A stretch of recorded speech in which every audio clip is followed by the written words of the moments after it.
All right, here's some pictures of some people known as the Samaritans. You've heard about the Good Samaritan in the Bible, and the Sumerians that are from around that area. Now, they're not known to be the Sumerians, but then again, everyone knows that they really are the Sumerians, some of the same people that had come over in primordial time, and it started off a lot of the different cultures that started in the area, one of which was the Sumerians, and the people there are known as Samaritans, as again, the Good Samaritan in the Bible. I'm going to show some DNA evidence here right off the bat, and as we show you this DNA evidence, I'm going to allow it to be paused for a minute for you to just read it through so you can still see it. But let's just pause there. And if you will, go ahead and pause the video for about 5-10 seconds, whatever it takes for you to do it, and then reset it again, and we'll go on from there.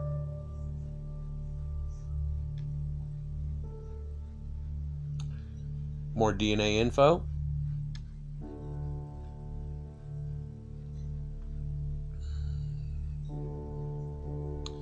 Showing you when the revolts happened, when things happened, and where these people come from. Here's a genetic studies group and their haplogroup.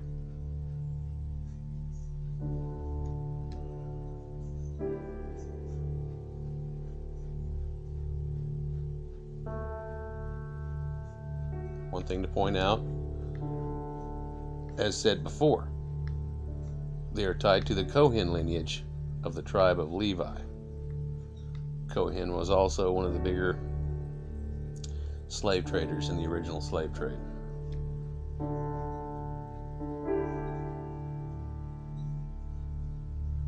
Here's DNA comparisons.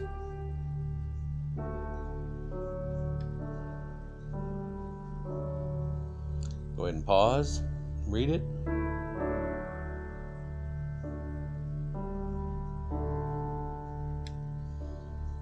And again, more information, tying him through Assyrians, everything.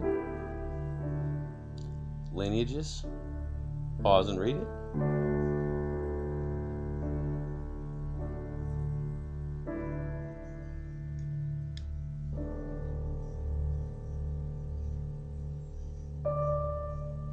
Basically telling you they have a lot less admixture than they seem to be attached to primordial people from that area.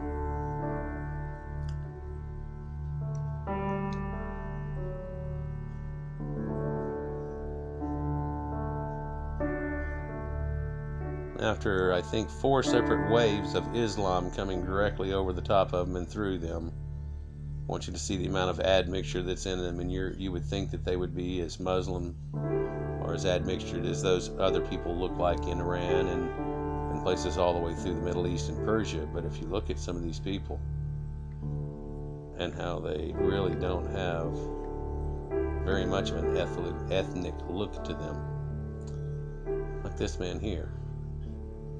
Short of his gesture and his fez cap. But look at this kid up here. Can you see him? Look like a little English kid. And no, this isn't English people visiting anywhere. This is one of their festivals. This is the local people. This little red-headed kid here. And his father. Father looks like a Frenchman. Kid looks like an Irish. No, they aren't stealing Irish kids.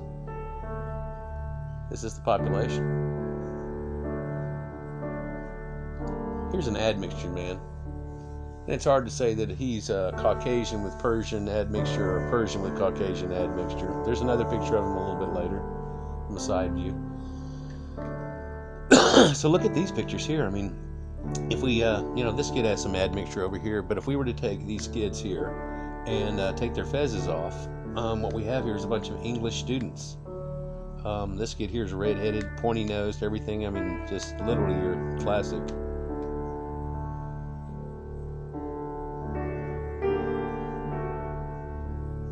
Kind of amazing, the looks of these people. And you do see ethnic blends, definitely. And you see some smoothness, more olive skin in a lot of them. You can tell these are related somewhat. But then look at this guy that's up here and how English he looks. Pardon me. Weather through this winter is really... Yeah, again, you see some admixture. I mean, here's a small boy who, Spanish or whatever. He's got an admixture going on there, though. But look at this picture here. If we were to take the fezzes off everybody and shave this man right here, would there be anybody in here that would really be all Persianed out in your mind, or even have a lot of admixture. I'd have a hard time finding one, really. I mean, the skid here seems to have a little bit more, and it's just his dark features. So you look at kids like this, and you could say, well, bottom left has some admixture to him. Top right, kind of Greek. Everybody else kind of mixed in. And look at this little blue-eyed kid right here. It looks like, hey, there's an English student. Not an English student. Neither is she. Her shirt says, "You grow, girl." But you look at her blonde hair, her blue eyes, and the way that she looks, and this kid here. Now, this is just showing some demographics here, but look at the red hair and the freckled and the ruddy look, and isn't this just the same description as David in the Bible and Solomon? Isn't it amazing that it looks like there's Irish people in this population? And if you look at a picture like this, I mean, here's a good question. Are we looking at people that are recent inductees into American Naval Academy as sailors? Or are we looking at some admixture people here? This man looks somewhat admixed. I mean, if you said he was half Russian, half Persian, or half German, half Persian. And this old man that's tucked in here too, especially because of his nose has that appearance. But really, I mean, look at this guy here. Look at this guy here. I mean, really. Redheaded guy right here. Redhead. Little hook nose you can see right behind his cap. Let's continue to look at some of these people and see what they look like, you know. And you can see some Persian influence on this guy, but imagine if you shaved him. How he would all of a sudden start looking like English actors, so somewhat a little bit more. As comparison to this. This is put in here to show you what a true Arab admixture looks like. This is what a lot of the Arab admixtures look like. And then you look at people like this, and sure, the man looks like that he's a rabbi, but the kid, that looks like a little English kid. Kind of looks like Jimmy Page when he was a kid or something. I don't know, you know. Freckles. Yeah. Little redheaded kid. The man with a Roman nose. Right there. So you look at these guys, and they may look a little darker in this picture. And of course, this man is well tanned. But again, shave them. And I'll show you what this man looks like here in a minute. They have a color picture of him. But children, we're olive skin in their appearance, and their nose isn't real elongated and hooked or things like that a lot. If they do, it's more Romanesque looking. Perhaps even a mix like this guy. Again, if you shaved him, he looks like somebody you've seen on TV. Less admixed baby than the parent. I bet his wife is one of those pretty more Caucasian looking girls that are out there, and so this is the mix that you get off of it. Or you never know what mix you're going to get off things, but this is that guy I showed you a minute ago and how light he does look. And they stay out in the sun all day, you know. They're not all, you know, hiding from it, sunblock freak people. There he is up close. And if I was to tell you that that's not a Persian man, but that's Sean Connery's dad, okay? Well, okay. Well, Sean Connery has some ethnic influence in him too. In fact, Sean Connery has been compared to a lot of Middle Eastern people before. But so you look at this and you see a lot of influence, and the beards do a lot for it, people, and so does the fez and stuff. But look at this guy here. Is he German as you can get? Is that Mein Klink right there? Isn't it? And this red-haired man right here, huh? And that Englishman right there.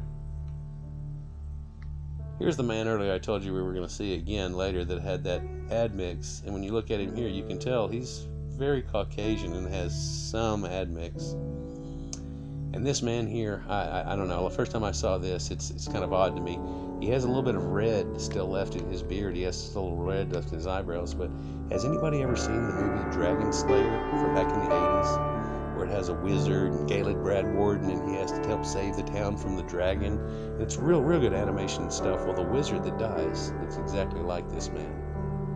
Google image it. See if you don't see. Google image Dragon Slayer wizard, and you'll see this man here. Of course, in this picture, he looks like about 10, 15 years later. Well, aren't we 10, 15 years later? Well, more than that. But very much so like that. And he's not a Persian actor, by the way. He's an English actor with an English accent.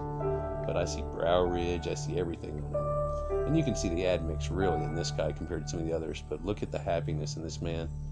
Whenever I see people smiling like that, it's incredible.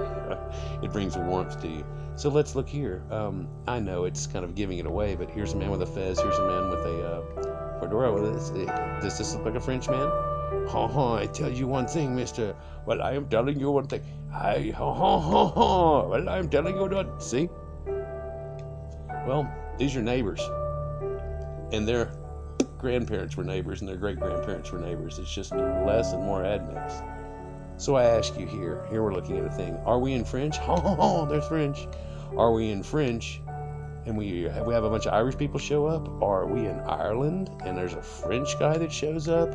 Are we actually in Persia, in Samaria? Wow. A lot of red-haired kids there too. A lot of redheads, like the redheads in the Bible. Strange.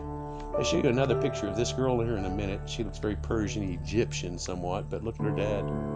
Not so much. You can tell by this picture, her mom must have a lot of Persian look, because there she is. And that really almost has an Anatolian look to it too. It's not so Persian, is it? It's very Anatolian maybe, and it's Turkish and all that type of thing. And this man that lives there, he looks like a German, or perhaps a Greek. He looks very Greek. But no, it's people that are in the middle of Arab land. No, people, we didn't sneak in some Irish girl. This is a girl from that same festival. And I believe this is her sister. Look at those eyes with that rust around the pupil. Isn't that neat? You can tell out in the sun how they shrink down and the pupils get real small. You can see that rust, but in normal, with their eyes dilated just slightly out, not in bright sun, you probably wouldn't notice that rust around them. But beautiful girl, definitely. And you can see the Persian in her. You can definitely see it. But in these people here, you can see her Persian nose, but you can also see how Caucasoid they are, and how these people don't have much tan to them at all. Much less than the normal admixture. Like you can see this man here as compared to her. And then again, he's lighter than all the Persians you're used to seeing, and Arabs and things. So quite neat. I'll do Mandeans here soon too.